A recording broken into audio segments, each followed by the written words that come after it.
अध्यक्ष महोदय, माझा पॉइंट ऑफ ऑर्डर एवढाच आहे, सन्मान्य सदस्यांनी अतिशय स्पेसिफिक प्रश्न विचारलाय। त्यांनी काय विचारलं की तुमच्याकडे नोंदणी झाली, जी सिस्टीम आहे त्या सिस्टीम मध्ये जी काही कमतरता राहिली किंवा तुमचे सर्व्हर वगैरे डाऊन झाले आणि त्याच्यामुळे नोंदणी झाली नाही, त्यांना त्याचा लाभ कसा मिळणार?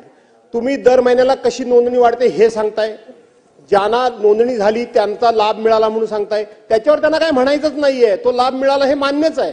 परंतु ज्यांची नोंदणीच आपल्या सिस्टीममुळे राहून गेली त्यांना त्यांची पुन्हा तुम्ही त्या ठिकाणी नोंदणी कोणत्या मार्गाने करून घेणार आणि त्यांना शासनाच्या या योजनेचा लाभ कसा देणार, हा स्पेसिफिक प्रश्न आहे, बाकी काही नाही। एक मिनिट मुख्यमंत्री महोदय उत्तर देतात। माननीय अध्यक्ष महोदय, माननीय राज्यमंत्र्यांनी अतिशय स्पष्ट उत्तर दिलं आहे। ही पीक पाहणी आपण कंपल्सरी करतो, पण प्रत्येक वेळी आतापर्यंतचा इतिहास बघा, ज्या ज्या वेळी मदत द्यायची आहे आणि मग मागणी येते की ही पीक पाहणी पूर्ण झाली नाही, आपण ती अट शिथिल करतो आणि पूर्ण मदत त्या ठिकाणी आपण देतो। मात्र आपला प्रयत्न असा आहे की ही पीक पाहणी ही एन्फोर्स झालीच पाहिजे। याचं कारण काय आहे तर आपण सातत्याने आपल्या इन्शुरन्समध्ये बघतोय की इन्शुरन्स एका पिकाचा आणि प्रत्यक्षात दुसरं पीक, आणि मग हे सगळं सेटल करता करता अडचणी येतात। आपल्याला बीड सारखी एक घटना लक्षात आली की ज्या ठिकाणी सरकारी जमिनी आहेत, कोणी शेतकरी नाही, आणि त्या ठिकाणी त्यांनी इन्शुरन्स काढून टाकला आणि नंतर मग ते क्लेम करणार की आमचं त्या ठिकाणी पीक आलं नाही, ते नष्ट झालं। आणि म्हणून ई पीक पाहणी हा तेवढ्याकरता आपण कंपल्शन केलेलं आहे, कारण कंपल्शन केलं तर हळूहळू ती वाढेल। आता आमचे दोन प्रयत्न याच्यामध्ये आहेत। एक, कारण असं लक्षात येत आहे की सरकारी स्तरावर तलाठी असतील किंवा तत्सम सगळे अधिकारी असतील, खरं म्हणजे एवढी मोठी यंत्रणा आपल्याकडे कृषी आणि महसूलची आहे की आपण 100% पीक पाहणी करू शकतो, पण त्याच्यामध्ये कुठेतरी एक कचराई म्हणू शकतो आपण किंवा जाणीवपूर्वक म्हणू शकतो, त्याप्रमाणे ही ई पीक पाहणी पूर्ण त्या ठिकाणी करण्यात येत नाहीत। कारण सांगितलं जातात, आज थोडा बहुत डोंगरी भाग सोडला तर महाराष्ट्रात असा भागच नाही की ज्या ठिकाणी नेटवर्क येत नाही, फार कमी भाग आहे। म्हणजे तो 5 किंवा 60% भाग असेल, 93% महाराष्ट्रातल्या भागात नीट नेटवर्क आहे। आणि अनेक वेळा तर आपण ऑफलाईन करून ते नंतर ऑनलाईन करण्याकरता देखील परवानगी त्याच्यामध्ये दिलेली आहे। म्हणून ई पीक पाहणी नीट एन्फोर्स करण्याचा प्रयत्न राज्य सरकारच्या कडनं करण्यात येईल। सगळे जे अधिकारी आहेत, मागच्या काळात आम्ही सांगितलं होतं, परंतु अजूनही त्याच्यात कमतरता येते, त्यामुळे विविध विभागाचे लोक पूल करून आपल्याला ती कशी करता येईल आणि अल्टरनेटिव्हली शेतकरी देखील स्वतः ते कसं करू शकेल, आहेच आपण अलाव करतो पण अजून त्याचं ट्रेनिंग नाही आहे, हा देखील आमचा एक प्रयत्न असेल। आणि त्याचसोबत आपण पॅरलली आता MRSACच्या सोबत एक प्रकल्प हातामध्ये घेतलाय, ज्याच्यामध्ये जशी आपण ई पीक पाहणी करतो तशी सॅटेलाइट इमेजरी ही देखील पूर्ण जनरेट करायची, तो एक आपला प्रयत्न आहे। दुसरं, ई पीक पाहणी आपल्याला ड्रोनच्या माध्यमातून करता येईल का, अशा प्रकारचं एक पायलट आपण मध्यंतरीच्या काळात करून बघितलेलं आहे। अशा काही गोष्टी करून याच्या पाठीमागचा उद्देश असा आहे की शासन दरवर्षी 7,000, 10,000, 12,000, 16,000 पर्यंत वेगवेगळ्या प्रकारची मदत करते।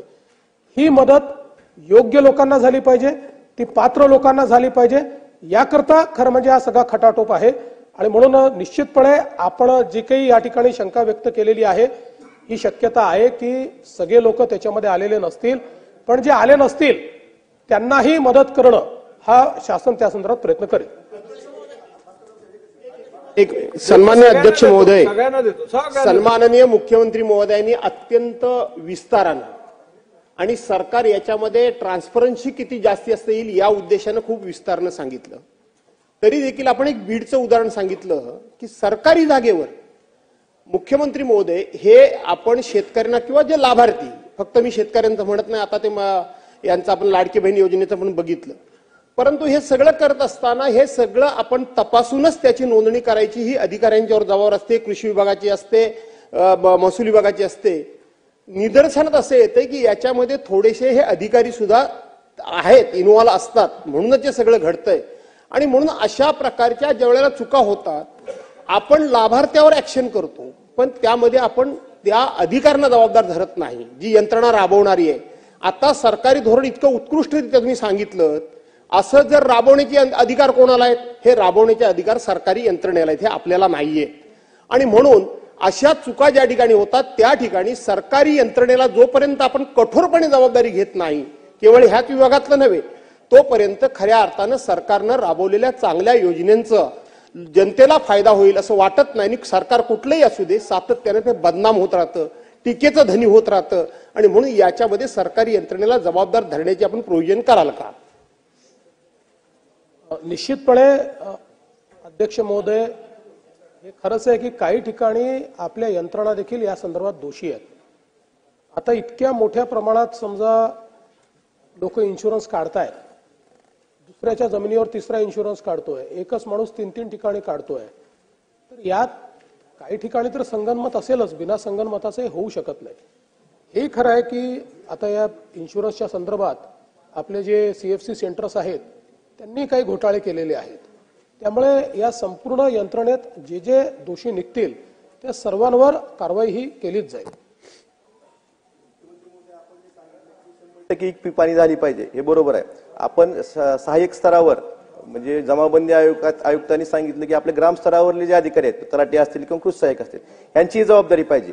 परंतु जमाबंदी आयुक्तांचं पत्र असं आहे साहेब, त्यात की कोतवाल, ग्राम रोजगार सेवक, आशा सेविका ही पीक पाणी करू शकत नाहीत. म्हणजे आपले जे परमनंट कर्मचारी आहेत किंवा ज्यांची जबाबदारी आहे त्यांच्यावर ही जबाबदारी दिली पाहिजे. एखादा शेतकरी जर तलाठ्याकडे गेला, तलाठी म्हणतो माझी जबाबदारीच नाही, तो GR दाखवतात. मी RDC ने विचारते, मला GR दाखवलं, जमाबंदी आयुक्तांचं पत्र दाखवलं. आशा सेविकांचं काम आहे का? ग्रामदुर्गा सेवकांचं काम आहे का? जे आपले जबाबदार अधिकारी आहेत त्यांनी 100% कृषी सहाय्यक असतील किंवा तलाठी असतील, त्यांनी त्या शेतकऱ्यांच्या प्लॉटवर जाऊन 100% ही पीक पाणी करून घेणं ही जबाबदारी आहे. आणि अशा पद्धतीने स्पष्ट आदेश शासन काढणार का? याच्यामध्ये काही प्रॅक्टिकल विचार आपण केला पाहिजे. उदाहरणादाखल जेव्हा आपण ऑफलाईन आहोत त्यावेळी नियम काय आहे, तर त्यांनी दरवर्षी 7/12वर नोंद केली पाहिजे पीक काय आहे. कुठेतरी चेक करून नोंद होते का? फार कमी होते, चेक केलंच जात नाही. त्यामुळे सरसकट नोंदी होतात. आता टेक्नॉलॉजीमुळे हा प्रश्न त्यांच्यासमोर निर्माण झाला की पहिल्याच्या ज्या सवयी होत्या की घरी बसून लिहून टाकायचं 7/12वर, आता ते करता येत नाही. ई पीक पाहणीमुळे तुम्हाला त्याची जिओ टॅगिंग होतं, त्याची नोंद होते, त्याचं चित्र, जे काही सगळ्या गोष्टी त्याच्यामध्ये होतात. आणि म्हणून जसा हा प्रश्न आहे तसा हाही प्रश्न आहे की तलाठी आपल्याकडे किती आहेत, त्यांच्यावर कामाचा बोजा किती आहे. त्यामुळे नुसत्या तलाठ्यांच्या भरोश्यावर हे करणं हे शक्य नाही आहे. ते म्हणून आपण आशा सेविका वगैरे म्हणालात, मला ते मान्य आहे, पण महसुली यंत्रणा आणि जी काही कृषी विभागाची यंत्रणा आहे, पदुम विभागाची यंत्रणा आहे, अशा सगळ्या यंत्रणा पूल करून त्यांच्या माध्यमातून हे कसं करता येईल याचा विचार मात्र आपण निश्चितपणे करू, जेणेकरून प्रामाणिकपणे तिथे जाऊन तशा प्रकारची नोंदणी झाली पाहिजे. आणि विभागाला तर आम्ही असे निर्देश देऊच यावर्षी की अॅक्युरसीने ती झाली पाहिजे. म्हणजे आपण ऍटलिस्ट 90% जरी अॅक्युरसीमध्ये पोहोचलो ना तरी आपण वर्षाला 1000-2000 कोटी रुपये वाचवू शकू. मुख्यमंत्र्यांनी उत्तरात सांगितलं की काही यंत्रणा पूल करायचे, अतिशय चांगला विचार आहे. मला आजपर्यंत समजलं नाही मुख्यमंत्री महोदय की जिल्हा परिषद कृषी विभाग करते काय. स्टेट कृषी विभागाकडे तर भरपूर काम आहेत. आणि म्हणून माझी या प्रश्नाच्या अनुषंगाने एक मागणी आहे की शक्य असेल तर हा जिल्हा परिषद कृषी विभाग आणि आपला कृषी विभाग याचं डुप्लिकेशन ऑफ वर्क टाळायचं असेल तर हा कृषी विभाग आपल्यासोबत मर्ज करा, माणसंही भेटतील. रणधीर भाऊ तसे शेतीतले तज्ज्ञ आहेत आणि या विषयात त्यांना निश्चितपणे समजतं. आपण जे पॉइंट आउट केलं आहे हे खरंच डुप्लिकेशन आहे.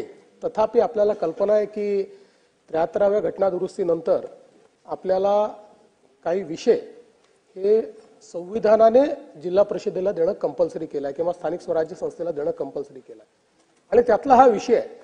पण मला असं वाटतं की या संदर्भात म्हणजे मी आपल्याला देखील विनंती करेन की आपला याच्यात चांगला स्टडी आहे, आपण याच्यामध्ये थोडासा अभ्यास करून जर हे डुप्लिकेशन टाळण्याच्या दृष्टीनं आणि रिसोर्सेस पूल करण्याच्या दृष्टीनं काही आपल्याला त्याच्यात धोरण आणता येईल का, काही त्यांचे कामं जे आहेत त्या कामांमध्ये काही वाटप नीट करता येईल का, किंवा डुप्लिकेशन कसं टाळता येईल, असा प्रयत्न जो आहे तो प्रयत्न निश्चितपणे आपण पुढच्या काळामध्ये करू. अध्यक्ष महोदय, मुळात हा प्रश्न हमीभाव केंद्रावर शेतकरी जे वंचित राहिले ई पीक पाहणी नसल्यामुळे त्यांच्यावर आहे. माझ्या रिसोड तालुक्यातलं कोयाळी भिसडे गाव मुख्यमंत्री महोदय अख्खं गाव वंचित, म्हणजे सोयाबीनची जेव्हा खरेदी झाली त्या गावातल्या एकही कास्तकाराची सोयाबीन केंद्रावर नोंदणी होऊ शकली नाही, फक्त अख्ख्या गावाची ई पीक पाहणी नसल्यामुळे. एक विनंती किंवा प्रश्न, पॉइंटेड प्रश्न माझा हा आपल्याला आहे की तुरीची नोंदणी सुद्धा चालू आहे, आजही ते गाव वंचित आहे. तर टेक्निकल प्रॉब्लेम, काही शेतकरी वंचित राहू शकतात हे मानू शकतो, पण अख्खं गाव का राहिलं याचा सुद्धा शोध घेतला गेला पाहिजे आणि का त्यांना न्याय कसा मिळेल या दृष्टीने कसा प्रयत्न करता येईल या दृष्टीने मंत्री महोदय हा प्रश्न मला तुम्हाला आहे. नाही, संपूर्ण गाव वंचित राहिलं असेल तर त्याच्यामध्ये कोणाची चूक आहे बघितलं जाईल आणि त्यांना ऑफलाईन अलाउ केलं जाईल. चला पुढे जाऊया. शेवटचं